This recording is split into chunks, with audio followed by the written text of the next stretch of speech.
me if I'm wrong, but am I currently speaking to this year's Ringo Award winner?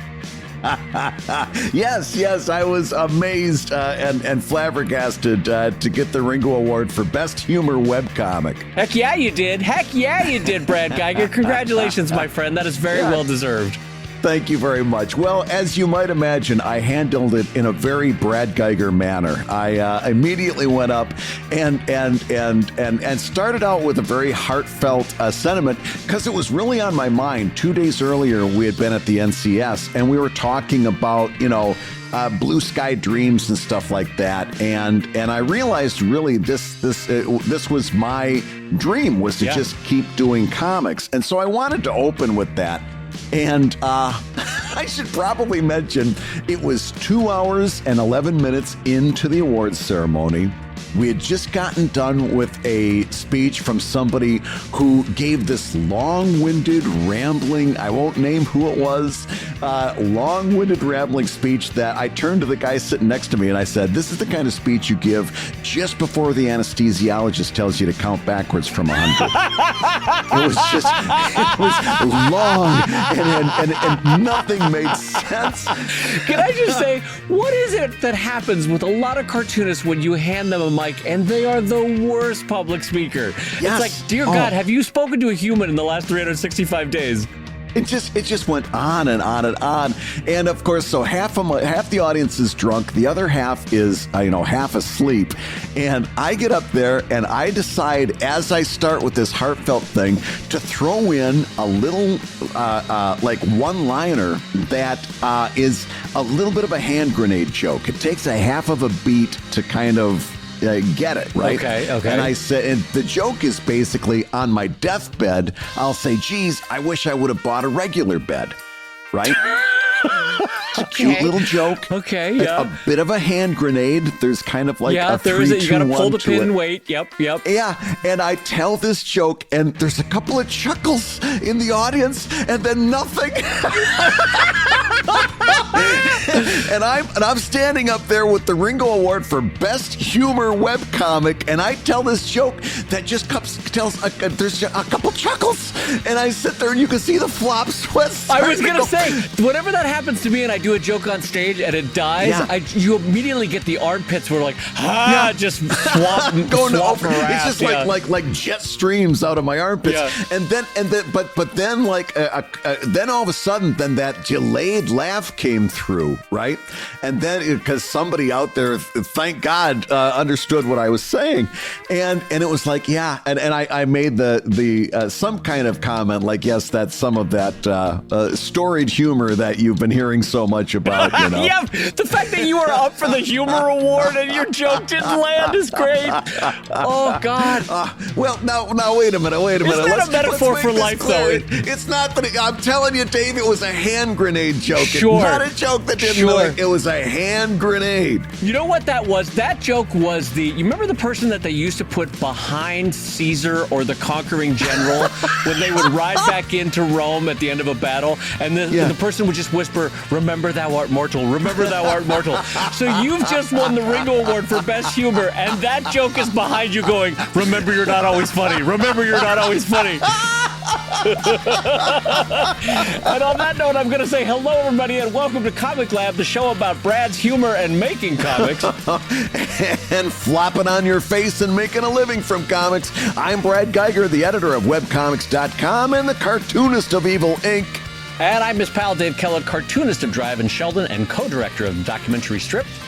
And this week's Hour of Comics Advice is made possible by your support at patreon.com/comiclab. So Dave, let's talk comics. Let's talk comics, my friend. Let's talk comics, in fact, with one of the most talented cartoonists we've ever met. Let's fire up that third mic right now and welcome him onto the show. Dave, I'm so happy to that we're finally getting this done today. It is a really red letter day for Comic Lab. We're going to have a visit from one of my favorite co-Philadelphia cartoonists. One of my what do you call that? Another cartoonist in Philadelphia who I really admire. Jamar Nicholas is with us today. Yeah, Jamar, thank you for coming on. Yo, what's going on? Thanks, guys. Thanks for having me on. I'm really excited.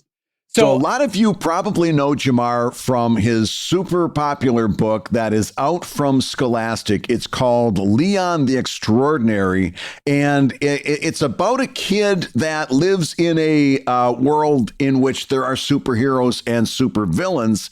He finds out, but he himself does not have any extraordinary powers, right? He's just a regular kid. Yeah. And something happens, a super villainish type cataclysm happens, and he realizes that he's the one that needs to step up in a way that he's always wanted to, but all he's got is his own brains and his ability to handle this crisis. It's kind of like an everyday superhero kind of story featuring Leon. And I'm telling you, there's 2 books out now, right? Yes, there's the old school book, the one I self-published back in 2017, and then the new number 1 is from the Scholastic Graphics series. Nice. And is there a number 2 coming out soon? Yes, there is. Fantastic. Is this a place where I could do the plug? Sure, yes, plug away. Yeah, so Leon, Worst Friends Forever is the second book in the series, and that'll be out next year, next year. So you're working on it right now? Yeah, I just finished the inks on the cover. Fantastic. So now you went from, this is something that kind of is near and dear to Dave and mine heart. You started out with self-publishing and you pivoted into Scholastic. Talk to us about that decision, how you made the decision, why you made the decision, and how it's been working out. Oh, cool. Well, what's really interesting about, I think, almost all of our stories is that we've all been around for a while. Yeah. Right. And, I think that's one of the curses of getting old is like, you don't believe that you're old. Yeah. And everybody else is just overreacting.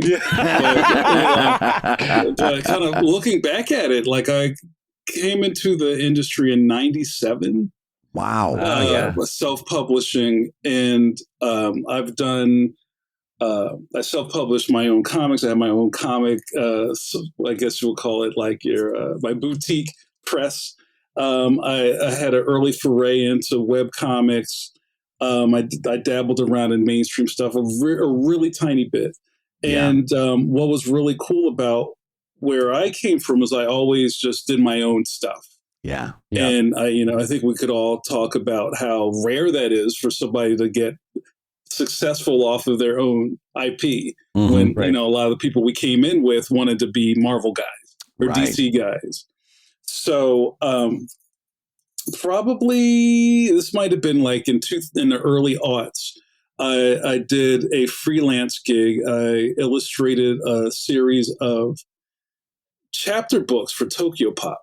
Okay. Called the Gross Adventures. It was about these 2 boys who solved their problems by farting. Oh,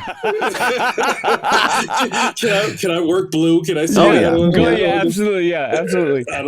So, and I didn't create this. They brought me on to illustrate it, and the writer Annie Auerbach has this real storied career of doing kids stuff. Like she's got like 1 million Thomas the Tank Engine books and Bob the Builder and all this kind of stuff. Yeah. And I got this assignment and I was just like, this is so fun. Like it was probably the first time I had fun doing somebody else's work. Yeah. Not to say it was easy, but it was just different. So it was a chapter book where I was doing kind of like chapter art, some spot art, and then there were spreads. There were comic book spreads in it. Because Tokyo Pop's idea was they were going to create a gateway drug to get kids into manga. So if we kind of do this hybrid chapter, manga thing, maybe they'll come in and, read all of our stuff later. Yeah. So I just had so much fun doing it. And that was like the first time I really thought hard about doing kids stuff. And from there, like I had created Leon as a offshoot of one of my Jamar Chronicles books from way back in the day, but I never did anything with them. So in 2011, we did an early Kickstarter. This is kind of like, remember when Kickstarter started? Yeah. and you spent more time trying to tell people what Kickstarter was than actually about the project. Yeah. Right. So wait a minute, I give you my credit card? Like, no. No, I give you my credit card. Yeah. That kind of thing. So we did this early Kickstarter and it failed. We did it again. And then a lot of time passed. And for some reason, people don't like me talking about this part. Because, we did this Kickstarter. It took me years to fulfill my part of it. It was kind of like a group Kickstarter. And I finally got my act together and got Leon, Protector of the Playground, out. So I fulfilled it to all the backers. I was very happy with that. I gave them more stuff. I felt so guilty for being so late. I put an extra 20 pages in the book. You know what I mean? I just kind of overdid it. And then I think this is the most important piece of this. After I fulfilled that, and I've seen this with a lot of other people's stuff, and rather than just going, well, I did that, the people got their books, let me do something else. I was like, well, let me run this down the street and see what happens with it. Yeah. So I took it on the road, and it might have been the right place at the right time, or maybe there was a lack of this kind of content in comics, but people just really glommed on to Leon. And, I would sell out my books. And I got to a point where I couldn't really sustain doing comic book conventions anymore because I didn't have enough. These are good problems, you guys. Yeah. And I started feeling like, you know what, maybe I need to broaden my horizons. And that's when I started looking into getting into traditional book publishing. And that's where the whole Scholastic thing came from. I dropped, I left some stuff out, but that's kind of the genesis of it. Well, one of the reasons why I think it's fun to ask that question is Brad and I, like you, find it really empowering for a lot of cartoonists when they can self-publish, when they can do their own websites, when they can, make their own magic in terms of helping their career get going and get started and then sustaining. But we've always said on the show that actually there is a unique kind of problem that a type of publisher like Scholastic solves in terms of reaching kids and through the parents that are actually making that purchase. And I'm curious to hear from you, who have walked both sides of that fence, is what kind of noticeable difference do you have in terms of libraries or school visits or parents in terms of being a book represented by Graphics and Scholastic versus being self-published? Dave, it's giant. It's giant. And I don't want to cast a bad pall on self-publishing because I'm from that world. Sure. You know what I mean? Sure. But just like the name recognition alone kind of legitimizes me in the eyes of families. This just happened last weekend. We were in Baltimore, and there's a lot of tire kicking that happens at the comic book convention. Oh, yeah. Especially with parents. Like a family comes over and they're looking at me and they're looking at this and they're looking at the table. And they'll go, "Oh, this is a Scholastic book." Yeah. And they'll vocalize that, huh? You could hear it. Wow. Yeah, and it's almost like this door opens. Yeah. Like, well, okay, then this is good. And there's always that stigma that happens when you're self-publishing that, and I'm sure we've all come across it, where somebody doesn't feel like this is a real thing. Yeah. Okay, I'm holding it in my hand. And I've actually had this happen. Somebody said to me back when I was self-publishing, "Wow, this feels like a real book." It's got paper and everything. Yeah. Right. Yeah. Well, the ink's not rubbing off of my hands. Right. This is legit. And it's those kind of like really weird little columns that people check off in their head. Yeah. And, for a long time, I would say things like, well, ultimately we're all up against all of the mainstream stuff. So I would say things like, you may not really know that the name of this book is Leon. It's more, this isn't Flash, or not Batman is what you're holding in your hand. Right. Yeah.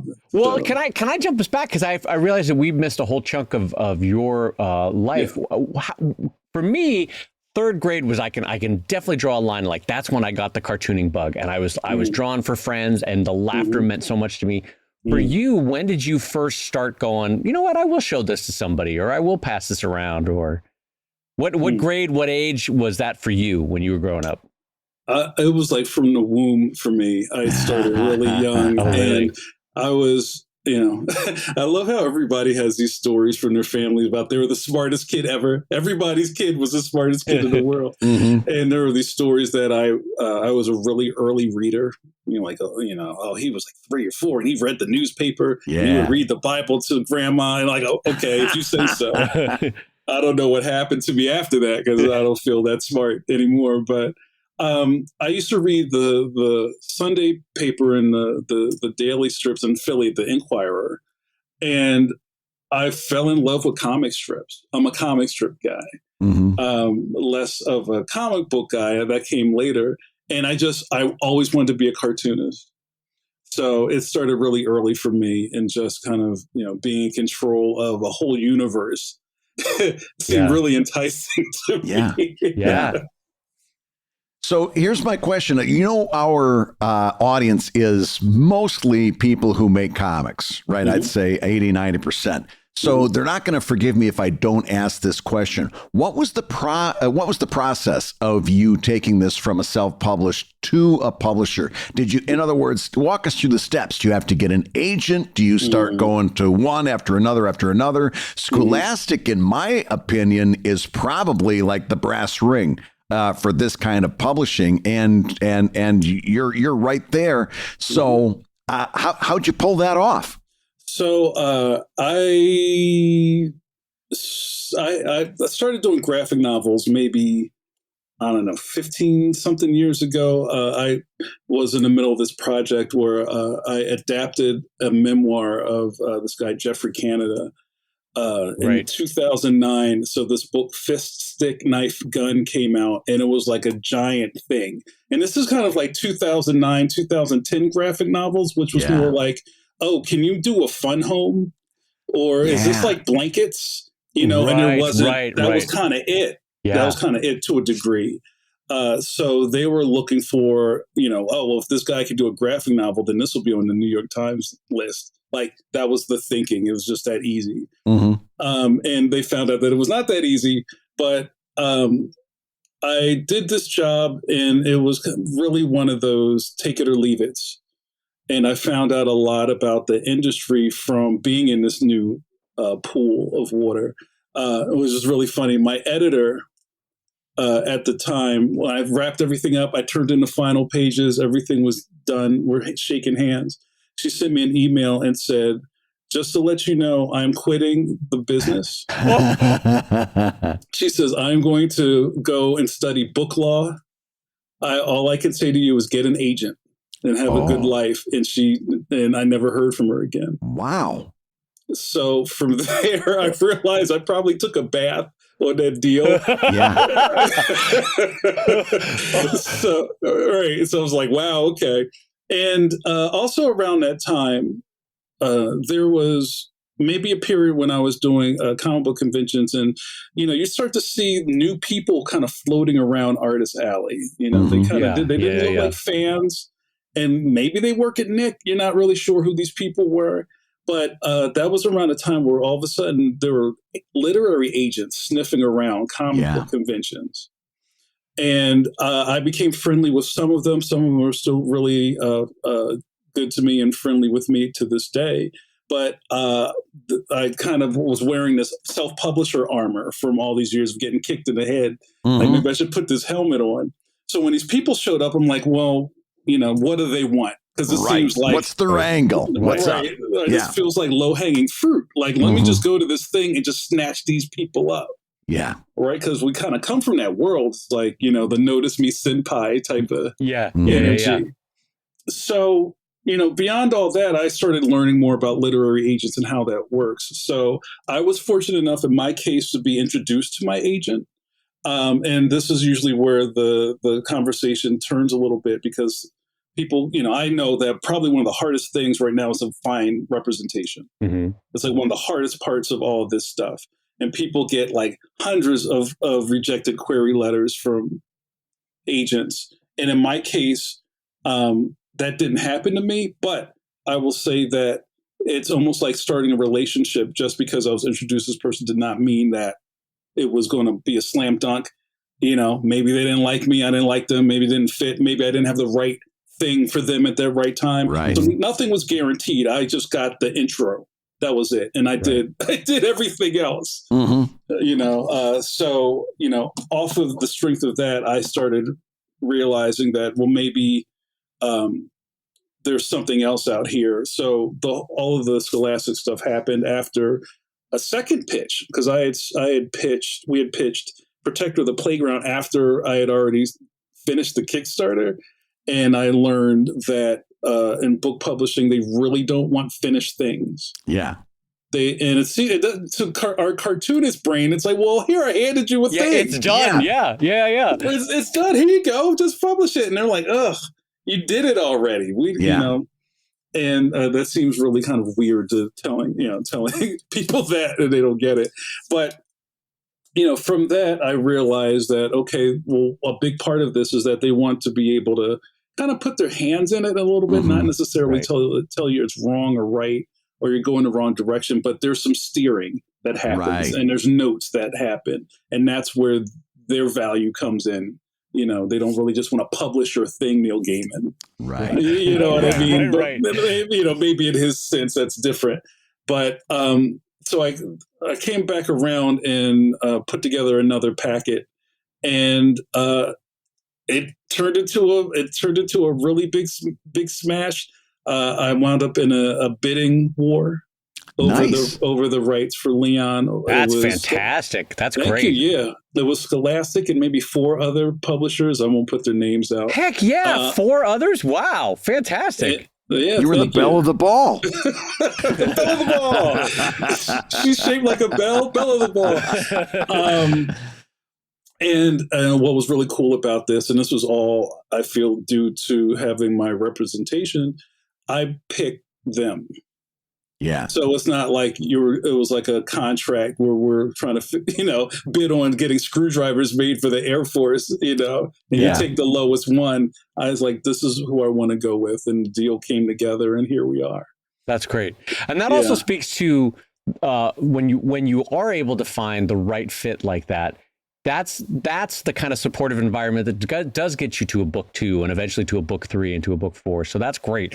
I'm legitimately happy for you. That I wanted to say one thing too about for those that are maybe looking for an agent yourself, and we don't often talk about this on the show, but this comes in from Dylan McConis, who recommends Jennifer Logram has a blog called Ask an Agent, and a lot of basic questions can be found there that you'll see for your own hunt. And hopefully some kind of footsteps to get you towards, as Jamar was saying, approaching and talking to and meeting and finding the right agent for you. So I just want to throw that out there for some people that are searching. And one thing, Jamar, you'll probably notice this too. I used to joke with Brad about this. Whenever I would see executives from either TV networks or agents at a comic show, I would always say to Brad, you can know them by their shoes, because the shoes are way nicer than anybody that would normally be going to a Comic-Con. I was like, that's an agent. That guy works for Nick. That guy works for Nickelodeon. That guy works for Disney. It was so funny because you could always spot him by the shoes. Or they just came out of Grand Central with the shoe shine. Yeah, exactly. Yeah, you do not belong at this comics convention. You look like an adult. Yeah, what are you doing here? Who let you in here? So, Jamar, you're now a member of what is it called? The board of the NCS, right? Yes. You're a vice president. Third vice president. Yeah. There's 2 other ones. And in charge of what? What's your area of that? Well, we're still sussing all that out, but I think kind of what my deal is kind of more community engagement. I don't want to say recruitment because that sounds like, I have chick tracks or something like that. But it's more like one of the things I do with the National Cartoonist Society, and I think you may have seen some of that, is I've kind of taken what I've been doing on the internet for a while, like interviews and live casts and podcasts and stuff like that, and turn the spotlight on the NCS members. So I've been doing this thing called studio visits, where I do a quick 15-minute Q&A with a member. And the last one I did was with Bill Plimpton. which was really Came fantastic. out great, by the way. I highly recommend you go watch it. Yeah. Thank you. I realized that if you should take a drink every time I say fantastic, because I said that way too much. But no, it's been great, and that's it's really a thing as far as whatever they need, I'll try to help support and make it happen.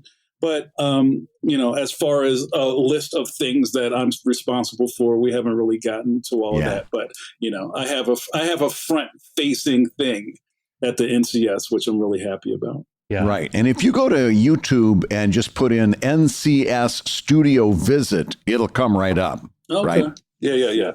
And actually, while we're doing station identification, while you're listening to us chat with Jamar, I'm going to spell this out for you in a second, but it's jamarnicholas.com is his main website, JamarNicholas.com. Or you can find him on Insta at same spelling, Jamar_Nicholas_cartoonist. Hey, if you're listening while you work, take a minute to stand and stretch. And while you're doing that, we're going to tell you why you should join us on Patreon. When you do, you're going to get hours and hours of podcasts that we've recorded just for backers. And exclusive Patreon posts that go even deeper on Comic Lab topics. And access to our exclusive Discord server, which is a thriving community of professional cartoonists. So you can support the show you love and get tons of actionable resources for your own cartooning. And listen, if you can't swing a pledge this month, we get it. No worries. Yeah, listen, you can still support the show by rating us wherever you get your podcasts. Just leave a 5-star review and a few kind words. That, along with mentions on social media, is incredibly helpful. Now, everybody, let's talk comics. So, Jamar, along the lines of the NCS, because you and Brad both are kind of having a spark this last year, I'd say year and a half with the NCS where we're interested. But I would love to hear what you want out of the NCS, what you want it to be, what you have found that you love about it so far, but what you want to improve on. Okay, that's a great question.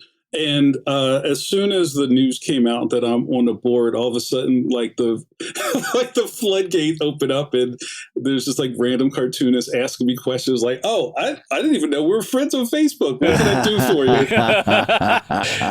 And the question keeps coming up in different ways: is what can this thing do for me? Right. It's very kind of I guess like the mirror is facing back to them. I paid money for this. What are you going to do? Right. Yeah. Right. And I've found out in my case that I'm just happy to be a part of this long-standing thing.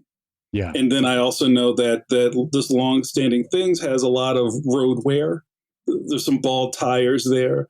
Mm-hmm. And if there's a place that I can help smooth out the road, or maybe we can rotate the tires a little bit, I think everybody will benefit from it. So it's hard for me to answer that for somebody. It's like, I don't know, what do you want? I think is probably the thing I would say back to them. And then that causes a conversation or maybe even some reflection. Mm-hmm. It's a society, it's anytime you put together a bunch of people and you're paying dues, that's exactly what you just did. You know what I mean? So there shouldn't be any surprises there. Yeah. And also from the world I'm from, my day jobs for my adult life, I always worked in higher education. So I was an admin and I ran art galleries, and I know about administrative stuff. Right. Mm-hmm. Stuff costs money. Yeah. Resources cost money. You have to get people to do things, and it's not free. You know what I mean? So kind of like how, I'm sorry, I'm rambling, but kind of like how college students go, I pay all this money. How come there's not better food in the cafeteria? Right. You know what I mean? Right, I paid for fish sticks. You owe me. Like, that's not how this works. That's not really how this works. But, I understand there's a question right now of like, well, what am I getting from it? Right. And I think my answer is it's what you put into it. Mm-hmm. It really is. And, and again, a thing for me is maybe this isn't for you. Right. You'll never hear me out in the streets, like handing out pamphlets or ringing a cowbell.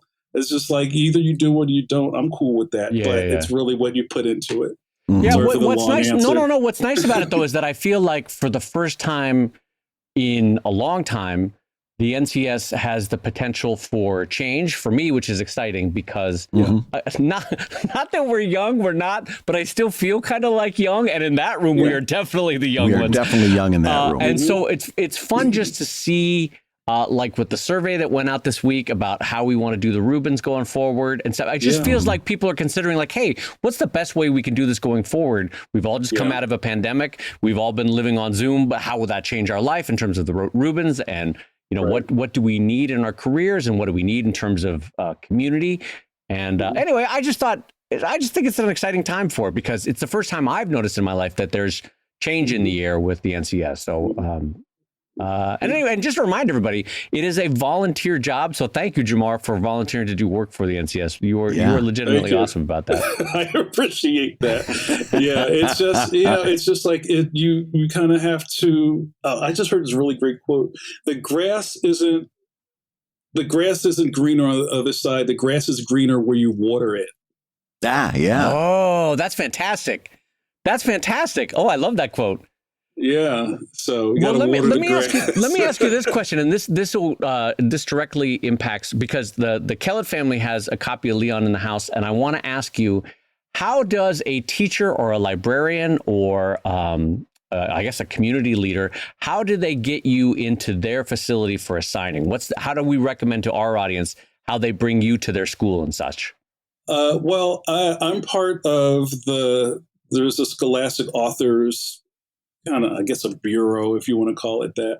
So probably the easiest thing is just to contact me. And then if we can figure out exactly the what, when, why, and who, I can pass you on to my contacts at Scholastic that will kind of get everything set up. Okay. So there's already pages on one site on Scholastic that even spells out like, how do you book an author? Yeah. How does that work? 6 months in advance, you should ask. This is how much they cost. They're not free. Right. But, it's all kind of there, and there's some forms to fill out. Right. And then, we'll see if we can rock. It's pretty painless. And I love doing visits. It's great. How many of these visits do you do in a given year? Like, is this a big part of what your career is headed towards now, or is it something that's building? Brad, it's big. What I've and this is kind of like my second year at it, but really like I just came out of my first period of doing school visits last May. And then right after I said I'm done, I wound up going to Nevada and Indiana the next 2 weeks. There's a balance. There's a balance. Like I want to serve these communities. I want Leon to be in as many schools and libraries and community centers as I can, but I also have books to make.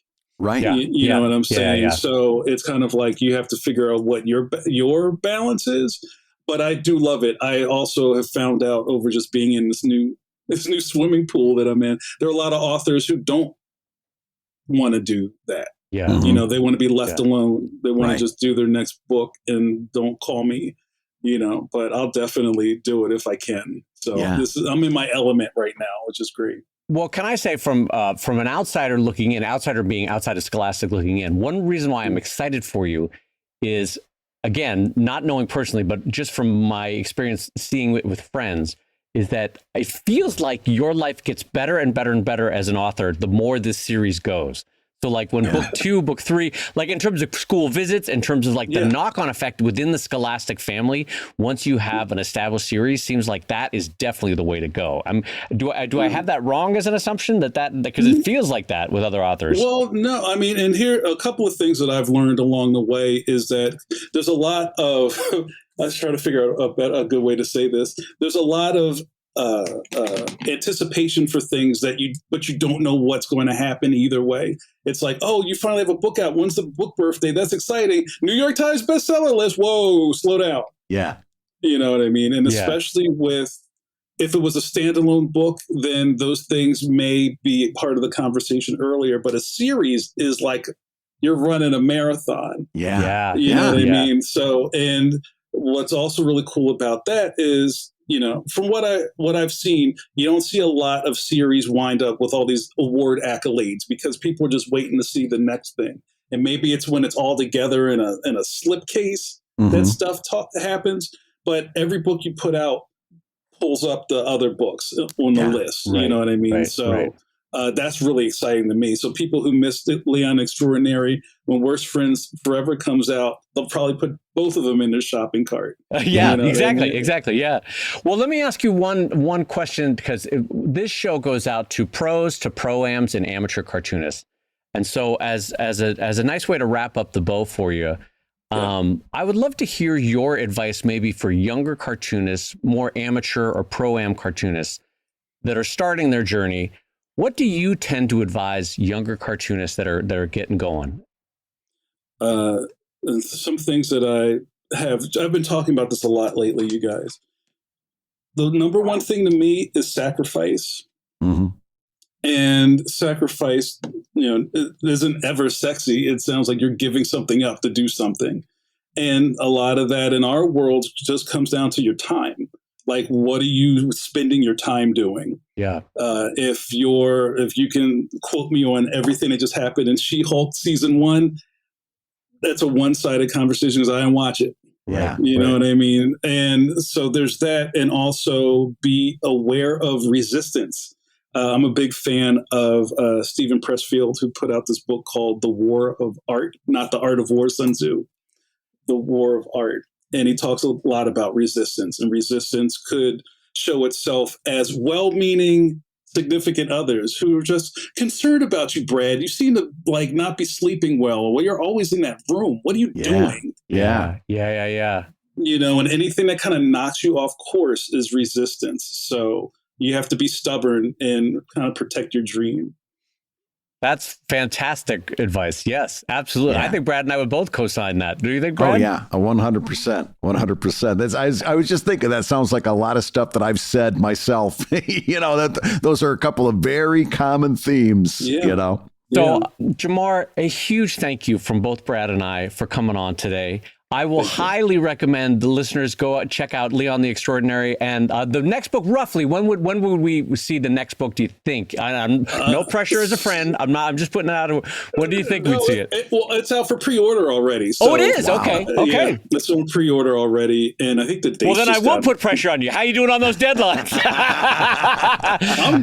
I'm great. I'm living in my element, man. I'm hitting these deadlines. It's just another thing is, in book publishing world, time is real long, and in corollary for what we are used to doing. Like, you print it, you put it out, there it is. Right.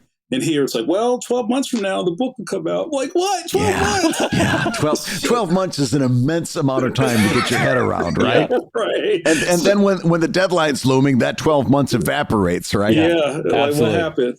So Worst Friends Forever is slated to come out August 6th, 2024. August 6th, 2024. So it's already on pre-order. That's great. Well, then I will highly recommend folks get out there and pre-order. And remember, JamarNicholas.com is the website, but over on Insta, it is Jamar_Nicholas_cartoonist. Thank you, my friend, for coming on. And thank you again for volunteering for the NCS. And thank you for being awesome. That is a good thing to be in life. Oh, thank you guys. I love you guys a lot. And I'm excited. I'm excited for the future. Nothing is impossible. Yeah. Thank you so much for being on the show. This was great. Thank you, guys. So, Dave, we've got a few updates for today's show, and you're going to start us off. I am indeed, my friend. I wanted to talk real quick, especially in light of the conversation with Jamar and the fact that the NCS is changing. Yeah. I wanted to introduce everybody to the concept of Planck's principle. This is a scientific coming out of the sciences, basically, is what I'm saying. It's an idea that scientific change does not occur because individual scientists have changed their mind, right? Like, oh, Brad, you've convinced me of string theory, so now I'm going to change my mind, right? Yeah. Rather, Planck's principle says that it takes successive generations of scientists having different views. That's what moves the needle in terms of scientific change.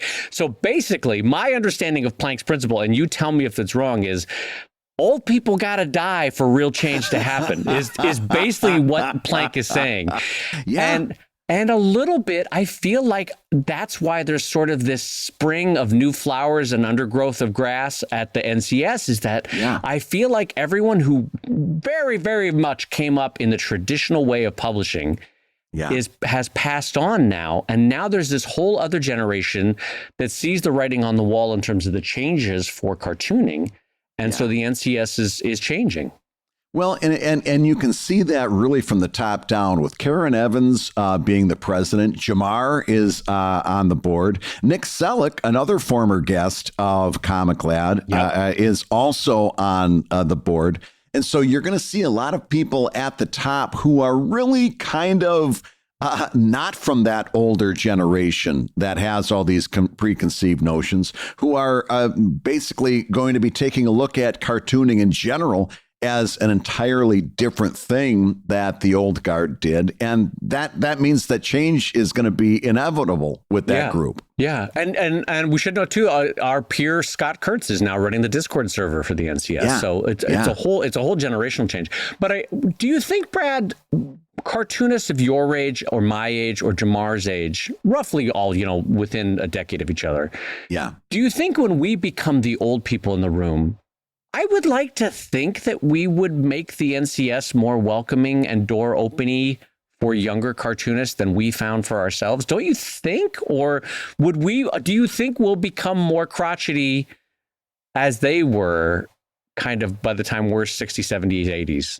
You see that story play out time and time again throughout history, really, that everybody everybody tells themselves they're not going to turn into the cranky old man that yelled at them for cutting across the lawn. Right. And then they grow up and they become that crotchety old man. Take a look at the baby boomer generation. Right. They were very different as a generational group in their teenage and 20 years than the generational group they turned into later on. It happens over and over and over again. So even though I would love to stand here and tell you that I'm not going to have a bunch of old outdated notions that I keep trying to force on people, and I really do honestly try to keep my my mind open. The truth is, I don't think I'm any better than any of those other generations that came before me, and I think I'll probably end up being just as much of a jerk as everybody else was. So everybody look forward to crotchety Brad in 15 years. Oh, actually, maybe we don't have to wait. I'll just get into traffic with you and we'll see crotchety Brad. I'm already there. But I'm trying to see what situation would make us be crotchety. Like, okay, the next generation of technology is probably going to be some version of the Apple Vision Pro or the Oculus or something AR supplemented reality. You know what I mean? Well, that's literally what AR is, augmented reality. But if a kid is making a great go of making AR comics that float in your living room, why would I, as a 70-year-old Dave Kellett, not want to get to know them and see what they're doing? And like, I feel like, okay, this is a bad example maybe, but I feel like Jim Davis, every time we've ever talked to him, he's like tied into, he's like, what are you guys doing? What's going on? What's happening with webcomics? Like, he reads stuff, he's following along, he knows, quietly supportive of all of it. Even quietly supportive of Garfield Without Garfield, which was supremely cool. I want to be that kind of cartoonist. I don't want to be the 80-year-old that's like, get off my lawn. And I have to say, even though you think you will be crotchety, I don't think you will. I know your heart well enough to know that I don't think you will be a crotchety old cartoonist. I'm going to try really, really hard not to. It's just that I'm not. I'm also honest enough with myself to know that I'm not the first person to tell themselves that. You're right. You're right. You know what I mean? Is this the pleasant fiction I'm telling myself? Yeah, that like, yes, David, you'll be wonderful. So how many people say, I'm not going to turn into my mother, I'm not going to turn into my father, and then all of a sudden you realize, oh my gosh, you're standing off to the side saying, you are exactly turning into your mother. You don't even know that it's happening. You can't even, you could point it out to them, but they'll never see it, So I'm going to try really hard. I think our biggest challenge, if we're being honest, was webtoons. The change that webtoons brought to comics, with scrolling comics, and if you read any appreciable amount of webtoons material, you see that it's not just a certain number of panels that scroll either vertically or horizontally. they're doing like the time increments by how far you have to scroll. There might be like 3 or 4 scrolls before you get to the next panel, and that's meant as a way to build narrative tension and so forth. And it's very, very different from how I approach comics. Even if I post them like I do on my own website in a vertical scroll, it's just panel after panel after panel. I'm not sitting there trying to make you wait for the next panel and having little interstitial things floating down and all this. I'm not doing any of that. The most I'm willing to do is to put them into a scroll, But if you take a look at what Webtoons has brought to comics, it's that sense of timing in between panels. If you think about it, what Webtoons has brought to comics is it reimagined the gutter. Yeah. Instead of just being what a great way to say it. Yes. Yeah. Instead of just being a dead area in between panels, Webtoons reimagined the gutter as a place where things happen, as a part of the storytelling, not just chopping up time, but being a part of time, stretching time, reducing time.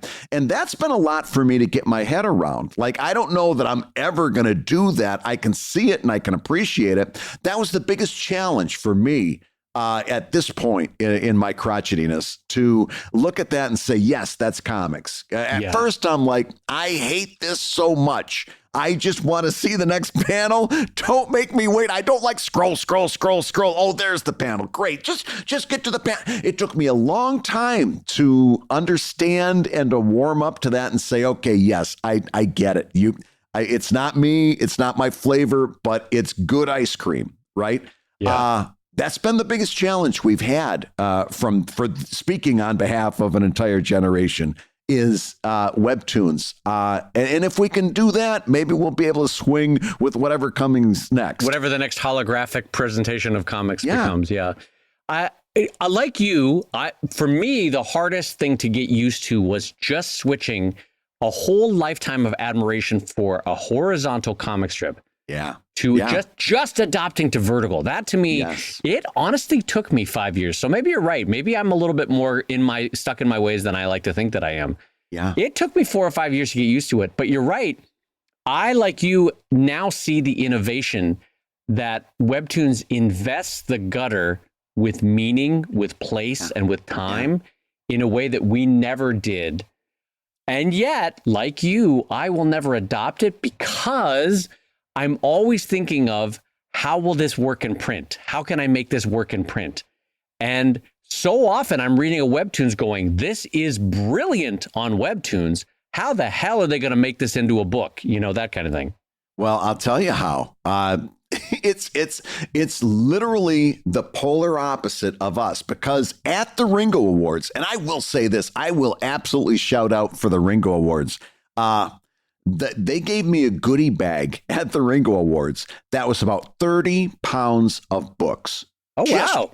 It was, I had to struggle to get it back up to the car in the parking lot. Ladies and gentlemen, Brad is not a strong man. Yeah, not a bruiser, not a bruiser. But between that and a couple of stemless wine glasses that were marked with the Ringo logo and a bunch of little tchotchkes and stuff like that, the Ringos really make you feel like family. I got to tell you, I'm not just saying this because they gave me an award, but if more people gave me awards, maybe I'd say nice things about you too. But they made you feel like family. So I got 30 pounds of books and I'm putting them up on my bookshelf behind me. And there's, guess what, Dave?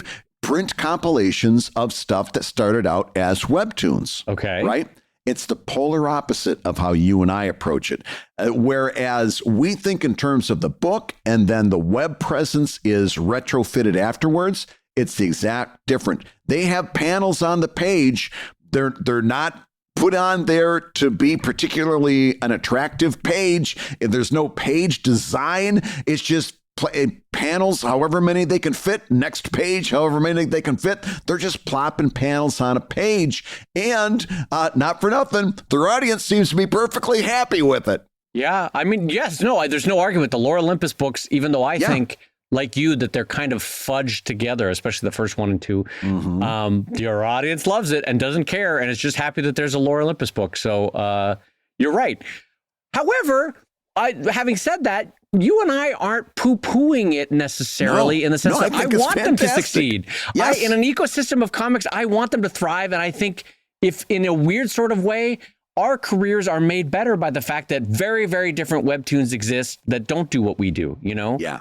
Yeah. And I just like to think that that's different than the generations that came before us in cartooning that a little bit were like, this is not how you make comics. Well, listen, we're in a much better position than they were because we were an existential threat to them. Well, that's true, right? You're right. We were coming as their industry was dying. You're right. We were terrifying to them. Let's face it. Yeah. Right. And everything, not us personally, but everything we represented. It's a little easier to be magnanimous when you're not being threatened, you know, so it's easy to say, hey, you're doing comics and it's a vertical scroll that's been retrofitted to fit into a print comic. I'm doing comics, doing exactly the opposite of that. We're all doing comics and that's great. And I love you and I hope you like me too. But it's easier to be magnanimous when you're not threatened. Yeah, no, you're very right. You're very right.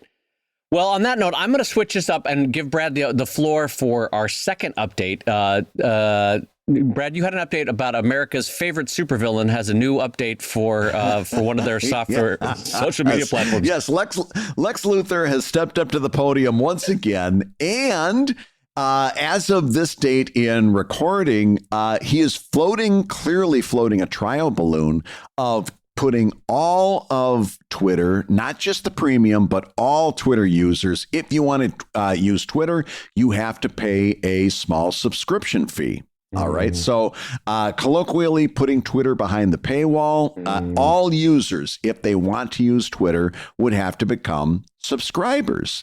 And of course, has garnered exactly the response that you think it has. But even with that as a case, my question to you, Dave Kellett, is would you consider subscribing to Twitter? Elon Musk does make a fair point that it would go a long way, if not nearly all the way, to get rid of the bots and the players that are not in it for Twitter, right? It would take care of a lot of the bots and take care of a lot of the people who don't really want to be there, right? Or they're drive-bys, right? Would you pay for Twitter if let's say, like right now, the premium is what, $8? So $4 a month, and I'm pulling that number out of the air. $4 a month. Would you pay for Twitter? Brad, I'm so glad you asked this question because I'm happy to report that I will be doubling down on Threads and Blue Sky and Instagram and leaving Twitter in the dust finally. I cannot tell you how strongly I would not pay for Twitter. I cannot tell you how strongly that reaction would be from you. Like, if there's a form of anti-dollar that would not, in terms of that would knock out dollars from existence, that's what would happen. I kind of can't believe that you're stomaching this idea of paying for Twitter, because to me, honest to God, at this point, if you said, what 20 steps could Musk have taken to slowly kill Twitter until it was dead in the water, this would be near the top of the final steps in my list that I would have made, which is to kill Twitter.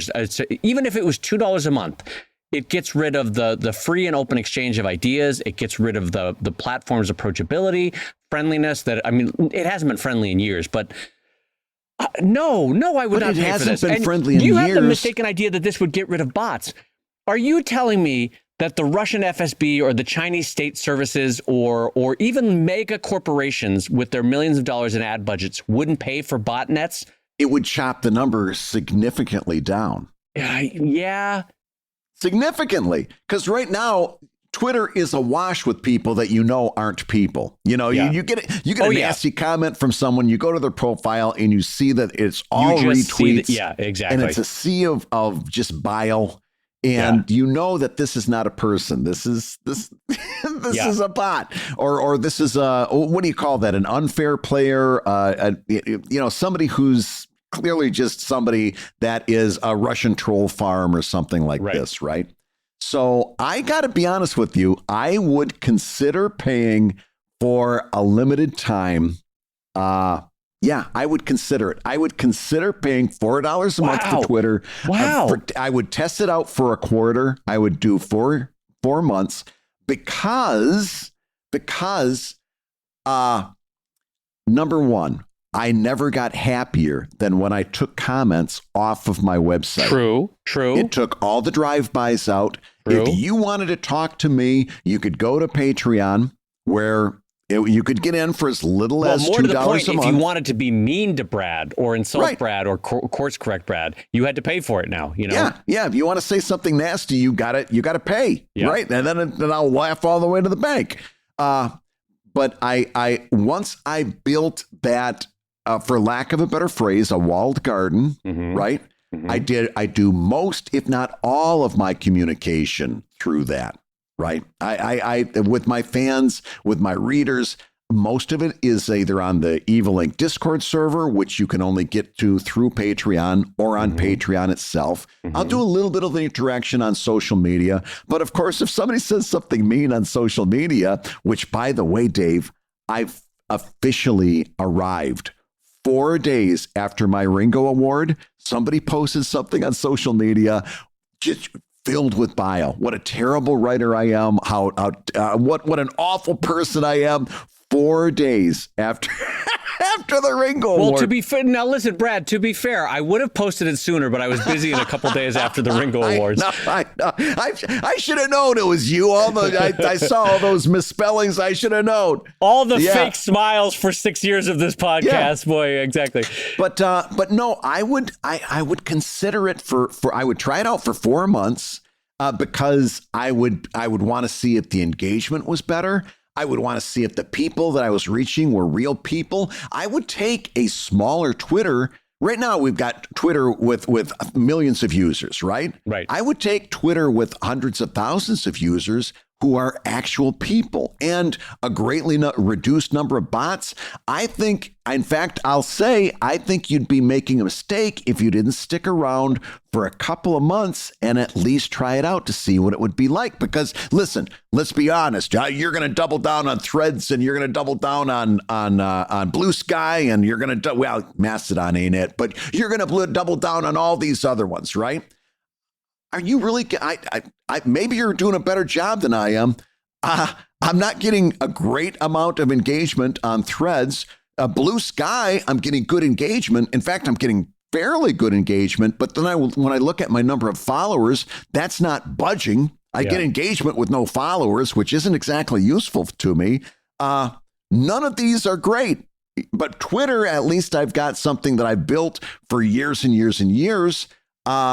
I've got a better chance with that. I think would you not be curious for at least a month or two? What's it going to cost you? $4 to find out? Wouldn't you be curious about whether you'd see a better Twitter? I absolutely not. I'll tell you why. I already have 1.5 feet out the door with Twitter just because Musk. It's such a dumpster fire right now of hate speech and shit that I don't want on my Twitter feed, and I'm already down 10 to 20% of my, no, not 20%, 10 to 12% of my pre-existing followers from when Musk took it over. Yeah. And I don't trust him in terms to making the right. He feels more erratic. He feels like, I don't know. He feels like if you had anyone in your life that's going through substance problems, it feels like we might be heading down that path. I don't know. Yeah. It's weird and erratic. And I'll tell you what, all the predictions that we made a year ago are coming to pass, which is he has opened the floodgates in terms of what was at least manageable censorship on Twitter to keeping hate speech down, right? So that's become just a dumpster fire, which in turn has chased away advertisers, which we also predicted, which in turn means that he cannot service the debt, which is clearly what's happening, which means he's now making panic moves to try to get any sort of income flow going that he can, which means charging for Twitter access. This is exactly the flow that we thought was going to happen, and it's happening. And eventually his debtors will take over and sell it on to Peter Thiel or somebody, and then we'll have a new owner of Twitter. We talked about this a year ago. We know where this path is going, you know? Oh, I agree. I agree. I agree with everything you just said, right? In fact, but I got to tell you, when I heard that and I started thinking about it, my first thought was I would be very tempted to stick around for a couple of months to see what happens. Well, okay, I will say this. I, too, am very interested to test Twitter behind the paywall with your money. So, yes, we're both in agreement on that. Listen, honest to God, I'll spend $4 to find out. Here's my question. Okay, all right, let's go down the road. Sure. It's 4 months later. And I've spent $16 to find out that actually engagement is up. Followers are up because I'm actually reaching people who are people now. And I am very upbeat about it. I'm not going to put a number to it, but I've said to you, things are better. I'm getting better engagement, and my followers have ticked up significantly by maybe 5%. Do you jump in on the 5th month and join me? Or are you still like, nope, I'm morally against this? Well, I'm both morally against this, but also from a practical standpoint, I know that your followers are not going to go up. And I'll tell you why. Right now, 1/3 of your followers are bots. Yep. Okay. So I've got to replace them before it can go up, is what you're saying. But if your argument is, okay, let's concede that 1/3 of your followers are bots. Yeah. If you're telling me that, but in real people numbers, if say 10,000 followers, but 7,000 of them are real people, if you're saying, but Dave, within a couple months, I could have 8,000 real people, right? Yeah. I having removed the bots, but I would still go up. I would concede that might be possible, but I can't do it, Brad. I can't do it. Also, I'm not paying for social media. The whole compact is I have to put up with a lot of bullshit and ads being served to me. I'm not paying for ads to be served to me and the algorithm if you're saying that in a paid for Twitter, I could have a natural feed without an algorithm telling me what I was going to get, and I wasn't going to get ads, then maybe I would consider it. But that's not going to happen. He's desperate for every dollar he can get at this point. But I do understand your argument. What you just said to me, if I could rephrase it for you, is social media. I don't like this because social media, you'd be doing it differently than what it was when I was a kid. And I don't like it there if you're changing it because it's not the way it was when I was a kid. Isn't that what you just said? No, yes, no. No, you said we've never paid for social media in the past. Well, okay, but now maybe we are. Is just the fact that it wasn't the way it was when you were a kid, does that make it bad? Well, hold on. This is different because in this scenario with the NCS, it's not like Dr. Doom has taken over the NCS. With money from Qatar and the House of Saud that is not even his own money. So no, this is not. No, don't you do this to me. This is not. Damn you, Brad Geiger. No. Oh my gosh. Well, listen, if there's one thing that I can remind you of things that we did when we were younger, I want to remind you of this.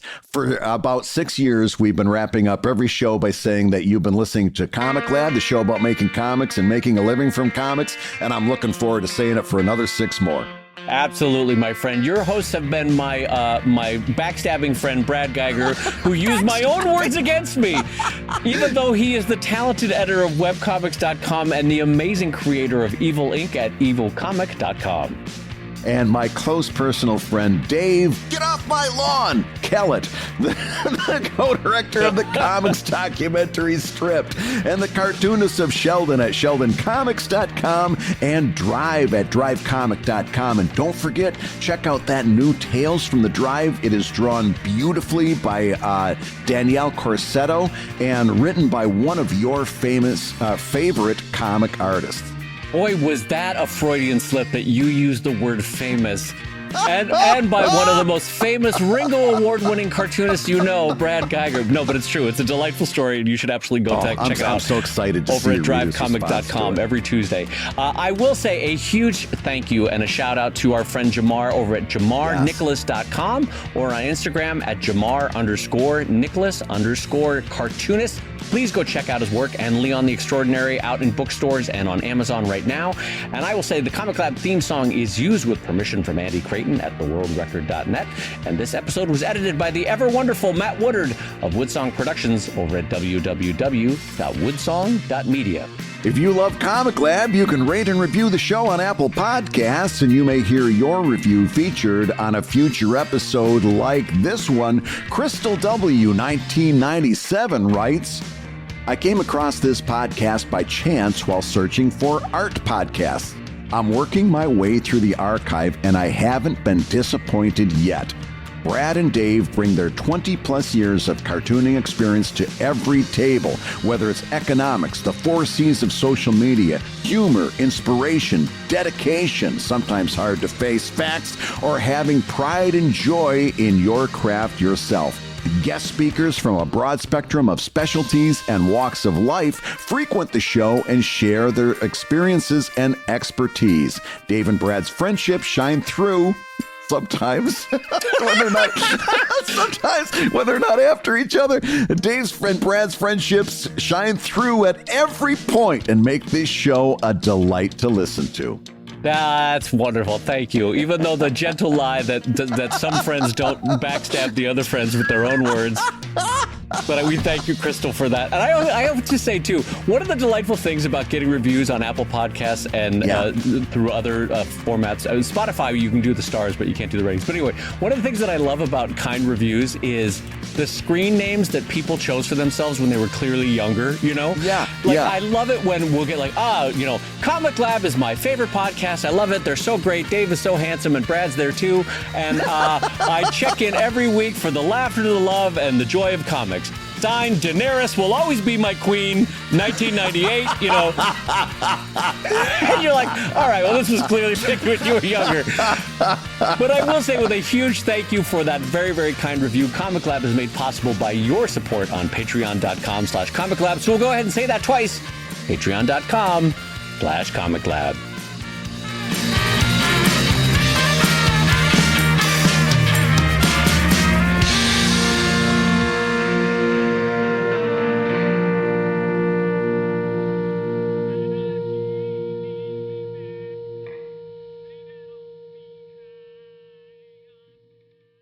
Well, I got to say, Brad, continuing the tradition of pride, a proud Comic Lab tradition that I think, unfortunately, I've done as well, of using our friends' words against them within the same episode.